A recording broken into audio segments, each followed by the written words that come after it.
मृत्यु जीवन का अंत नहीं, यह एक नए जीवन की शुरुआत है। यहाँ एक छोटी घटना को वर्णन है। एक बच्ची थी जिसका नाम था कृपा। 4 अक्टूबर 2016 की बात है। कृपा एक हॉस्टल में रहकर पढ़ाई कर रही थी। वह अक्टूबर महीने को बहुत पसंद करती थी। इसका 3 मुख्य कारण था। पहला, अक्टूबर महीने रोज़री माला का महीना है। इस महीने में वह माता मरियम की खूब भक्ति और आदर सम्मान किया करती थी।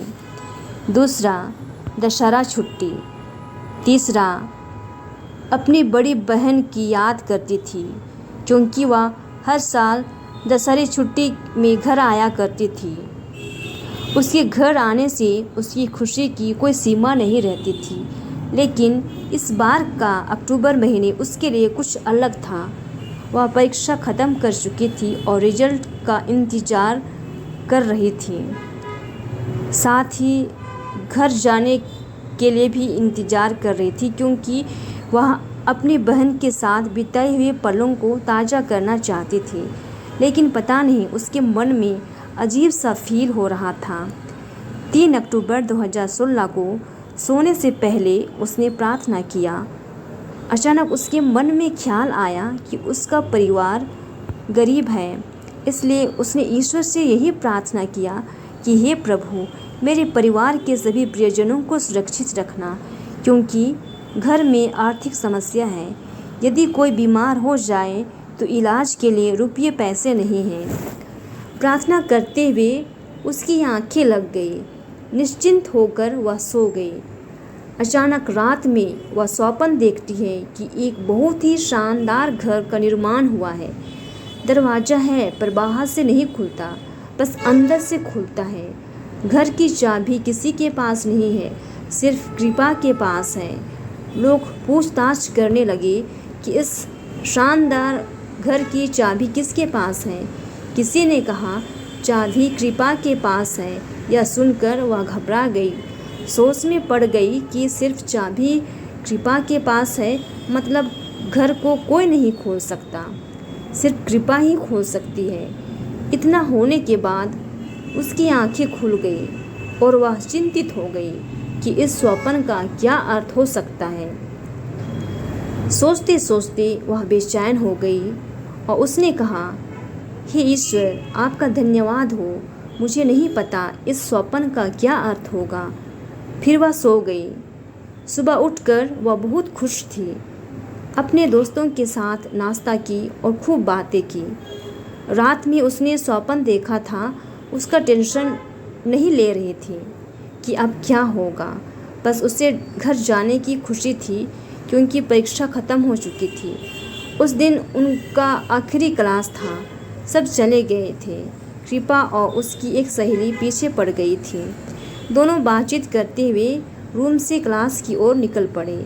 उसी दौरान प्रधानाध्यापिका ने उसे बुलाया और कहा, तुम्हारे घर में कोई बीमार है क्या? उसने जवाब में कहा, बीमार तो कोई नहीं है। फिर उसने कहा, तुम्हारी कोई बहन बीमार थी क्या? उसने फिर कहा, बीमार तो कोई नहीं थे, लेकिन एक बहन मेंटली डिस्टर्ब है। इतना सुनते ही प्रधानाध्यापिका ने कहा, तुम्हारी बहन सीरियस है, इसलिए तुरंत अभी घर चली जाओ। इतना सुनते ही उसकी सारी खुशियाँ गायब हो गई। वह सोच में पड़ गई कि कौन सी बहन अचानक से सीरियस हो गई। उसकी आंखें भर आई। तुरंत वह रूम चली गई। अपना सामान तैयार करने के बाद वह अन्य साथियों के साथ घर के लिए निकल पड़ती है। अचानक उसकी एक सहेली का फ़ोन आता है और वह बात करने लगी, यह कहते हुए कि हम लोग अपने दोस्त के घर जा रहे हैं, उसकी बहन नहीं है तो हम लोग दफन क्रिया के लिए जा रहे हैं। इतना सुनते ही कृपा समझ गई कि उसकी बहन अब इस दुनिया में नहीं रह गई, पर किसी ने उसे नहीं बतलाया। दूसरी सहेली ने कहा, धीरे बात करो, कृपा सुनेगी तो उसे अच्छा नहीं लगेगा। लेकिन कृपा तो बात को सुन लिया था, पर वह चुपचाप थी। अंदर ही अंदर खूब रोई। किसी से कोई बातचीत नहीं। दुखी मन से वे घर के लिए निकल गई। करीब 2 बजे घर पहुँचे। किसी से एक शब्द भी नहीं कहा। वह बहुत दुखी थी। अपनी बहन से बिछुड़ जाना असहनीय दर्द था। उसके साथ बिताई गई एक एक पल याद आने लगी। अपनी माँ से भी कुछ नहीं कहा। एक कोने में जाकर चुपचाप बैठ गई। कुछ देर बाद मृत शरीर को दफनाने के लिए कब्रिस्तान लिया गया। दफनाने के बाद उसकी सहेलियाँ वापस चली गईं। कृपा कुछ दिनों के लिए घर में रुक गई। जून 2016, 3 महीने पहले कृपा अपनी बहन से मिलने के लिए घर गई थी। उसे छुट्टी नहीं मिल रही थी, फिर भी उसने कहा, नहीं, मैं एक बार घर जाना चाहती हूँ। उसने कारण स्पष्ट नहीं बतलाया, पर कहा कि मैं अपने परिवार वालों से मिलना चाहती हूँ, बस एक दिन की छुट्टी चाहिए। घर जाने के पहले उसने सोचा कि उसके पास समय बहुत कम है, ज़्यादा वक्त परिवार वालों से नहीं बिता पाएगी। इसलिए अपनी बहन के नाम एक चिट्ठी लिखती है।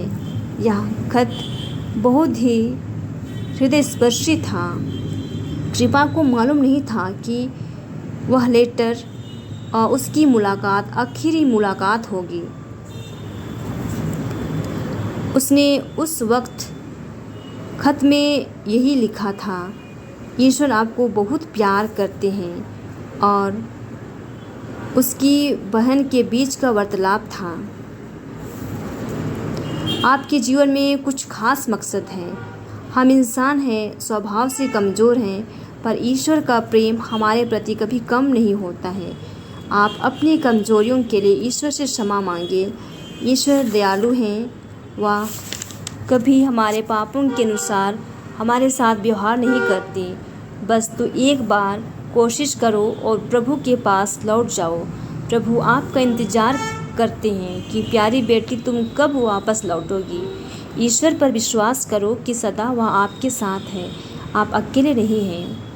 यह एक समय है कि अपनी गलतियों को स्वीकार करते हुए प्रभु के पास लौट जाओ। एहसास करो कि प्रभु आपको प्रेम करते हैं। माता मरियम सदा आपकी रक्षा करती हैं और आपको सुरक्षित रखें। बीते जीवन में जो कुछ हुआ उसे भूल जाओ और एक नई ज़िंदगी की शुरुआत करो। अब भी ईश्वर आपका इंतज़ार कर रहे हैं। और उसने अपनी बहन से कहा था कि इस लेटर को रोज़ दिन पढ़ना। कृपा ने ज़्यादा कुछ नहीं लिखा, बस इतना ही लिखा था। शाम को घर पहुंचते ही उसने अपनी बहन को खत दे दी। उसी के सामने उसकी बहन खत खोलकर पढ़ी और खत पढ़कर वह बहुत खुश थी। तुरंत उसने कहा कि माता मरियम के लिए हम एक ग्रोटो बनाएंगे।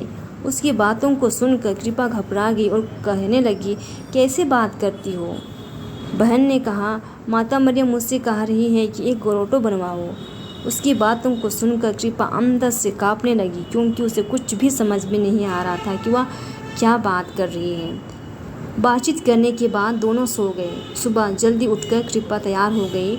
उसे देखकर उसकी बहन उसके साथ चलने के लिए जिद करने लगी कि मैं भी साथ जाऊंगी। कृपा ने समझाया कि मैं हॉस्टल जा रही हूँ, वहाँ रहने के लिए जगह नहीं है, मैं फिर मिलने के लिए आऊँगी। पर उसकी बहन कहने लगी, नहीं, मैं साथ में चलूँगी। ज़बरदस्त कृपा ने मना कर दिया। उसे अच्छा तो नहीं लगा, पर उसे छोड़कर वह हॉस्टल चले गए। कृपा दुखी थी, यह सोचकर कि वह साथ में आना चाह रहे थे, फिर भी उसने मना कर दिया और साथ नहीं लिया। दोनों दुखी मन से विदा हो गए। दोनों की आंखों में आंसू थे। क्या पता था कि यही उनकी आखिरी मुलाकात थी। वह अपना गंतव्य स्थान पहुंच गई, पर अंदर से बहुत दुखी थी। बाद में कृपा इसके बारे में बहुत गहराई से चिंतन किया कि हे प्रभु, मेरे साथ ऐसा क्यों हुआ। तब उसे अंदर से आवाज़ आई कि यही ईश्वर की इच्छा थी। ईश्वर खुले रूप से सब कुछ नहीं बतलाता है, पर उसने अपनी रहस्य कृपा पर प्रकट कर दिया था। लेकिन कृपा नहीं समझ पाई थी कि ईश्वर की इच्छा क्या थी। उसने अपने दिल की आखिरी बात अपनी बहन से कर पाई और मुलाकात भी की। उसे आत्मिक रूप से तैयार कर पाई अपने खत के द्वारा। उसने बार बार उसमें जिक्र किया था कि ईश्वर आपको प्यार करते हैं और आपका इंतज़ार कर रहे हैं। बस तो एक बार प्रभु के पास लौट जाओ। लिखते वक्त तो उसे मालूम नहीं था कि उसने किस मतलब से लिखा था, लेकिन ईश्वर इसे साकार कर दिया कि सचमुच उसे प्यार करता था और वह नहीं चाहता था कि वह इस दुनिया में निराशा का जीवन जिए, इसलिए अपने पास जल्द ही बुला लिया। ईश्वर ने प्रेरित किया उसे मिलने के लिए और सांत्वना भरे शब्द कहने के लिए। शुरुआत में उसे स्वीकार करना बहुत कठिन था, लेकिन जब उसने चिंतन किया, प्रार्थना किया, तब ईश्वर ने उससे कहा। यही ईश्वर की इच्छा थी कि इस दुनिया की मुसीबतों से छुटकारा पाना। अब उसके जीवन में कोई दुख दर्द नहीं रहा, सब कुछ ईश्वर ने अपने ऊपर ले लिया है। यह एक सच्ची घटना है और बहुत ही अर्थपूर्ण है। हमें यही प्रेरणा मिलती है कि ईश्वर की योजना के बगैर हमारे जीवन में कुछ नहीं होता। हमारे जीवन में जो कुछ भी घटनाएं घटती हैं, ईश्वर की योजना के अनुसार ही पूरा होती है। इसलिए जीवन की हर घटना में प्रभु की उपस्थिति को अनुभव करें, क्योंकि वह हर घटना के माध्यम से हमसे बातें करता है।